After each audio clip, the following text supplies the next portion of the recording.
By the time I reached the hotel, most of the guests had already arrived. You could tell by the lighting. The front entrance was fully alive, warm gold tones, people standing in small clusters, the kind of soft noise that comes from conversations trying to feel important. I adjusted my jacket before stepping forward. Not out of excitement, just habit. The guard stopped me before I reached the door, not aggressively, just a hand slightly raised, like I'd taken a wrong turn. Service entrance is around the back, he said. I thought he was mistaken. I'm here for the engagement, I replied. He checked something on his tablet, then looked at me again, this time more carefully. Yes, he said, almost apologetically. I was told you'd need to use the back entrance. There was a pause. By the family, he didn't elaborate. He didn't need to. I didn't argue, not because I agreed, but because I recognized the tone. It wasn't confusion. It was instruction being followed. I stepped aside, letting another couple pass through the front doors. They were greeted immediately. Smiles, a host waiting inside. For a moment, I considered walking in anyway, just ignoring it. But then I looked through the glass. My parents were there. They weren't busy. They weren't distracted. They saw me and then, almost in sync, they looked away. Not sharply, not guiltily, just smoothly, like adjusting posture. The walk to the back of the building felt longer than it should have. There were no decorations there, no lighting design, just concrete, delivery doors, a faint smell of cleaning supplies. A staff member opened the door without asking questions. I wasn't the first person redirected that way tonight, just the only one who didn't belong to the staff. Inside, everything felt functional. Narrow hallways, quick movements, people carrying trays who didn't look at me twice.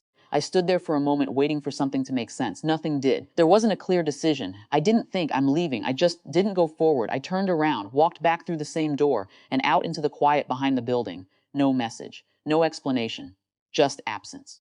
I sat in my car for a while, not upset, not calm either, just empty in a way that didn't demand immediate reaction. It wasn't the first time something like this had happened. It was just the first time it was this visible. Memories started arranging themselves differently. Every time I'd been asked to help organize something, every last-minute call to fix details, every quiet contribution that became invisible the moment the event started, I used to think it was coincidence, or just family dynamics that didn't need to be examined too closely. But sitting there, behind the building, it didn't feel accidental anymore. It felt structured. 3 hours later, my phone rang. I knew who it was before I looked. I let it ring once more than usual before answering. My mother didn't greet me. What did you do? Her voice wasn't emotional. It was sharp, controlled, but breaking at the edges. The hotel is canceling everything, she said. They're shutting it down. Guests are leaving. I didn't respond immediately, not because I didn't have an answer, because I wanted to hear what she thought the answer was. This is not funny, she continued. If you're trying to prove something, I didn't do anything.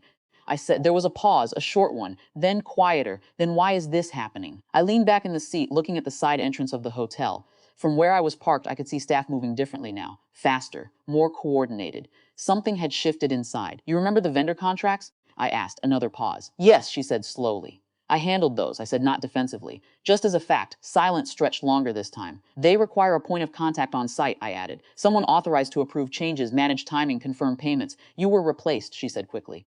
Your sister said I wasn't, I interrupted, still calm. The paperwork wasn't updated. That part had been mentioned weeks ago, briefly, then forgotten or ignored. They called me earlier, I continued. When I didn't check in, they followed protocol. What protocol? They paused service, I said. Until responsibilities are clarified. Another silence, this one heavier. You could have just come inside, she said finally. It wasn't anger. It was something closer to frustration meeting realization halfway.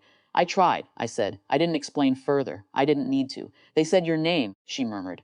At the front, the manager asked where you were. I pictured it. The same entrance I'd been turned away from. The same people now asking for access to something they had decided to exclude. I wasn't on the list, I said. The words landed differently this time, not as complaint, as conclusion. My mother exhaled slowly. What do we do now, she asked. It wasn't directed at me as a son. It was directed at me as the person who had been quietly holding something together. I thought about it, about explaining the next steps, about calling the hotel, about smoothing things over the way I always had. The answer came easily, but I didn't say it. You'll need to speak with the manager, I said instead. They'll tell you what's required. And you, she asked. I looked at the building again, at the back entrance, at the space I had been directed toward. I'm not there, I said. She didn't argue. That was new. The call ended without resolution. I didn't go back, not that night, not the next day either. There were messages. A few calls. None of them said what had actually happened. They stayed on the surface. Logistics, confusion, inconvenience. No one mentioned the door. A week later, things had settled. The event had been rescheduled, simplified, differently, without me. I heard about it indirectly, the way you hear about things you used to be part of. There wasn't a sense of victory. No moment where it felt like something had been corrected, just a quiet shift. Like a structure I had been holding without noticing had finally been set down. I still think about that night sometimes. Not the argument that didn't happen, not the call. Just the moment outside the front door. The brief pause where everything could have gone a different way, where someone could have said, "Let him in." They didn't. And that told me more than anything that followed. I don't wait at doors anymore. If I'm expected somewhere, it's clear. If it's not, I don't negotiate my way in. Some things don't need to be fixed, just understood.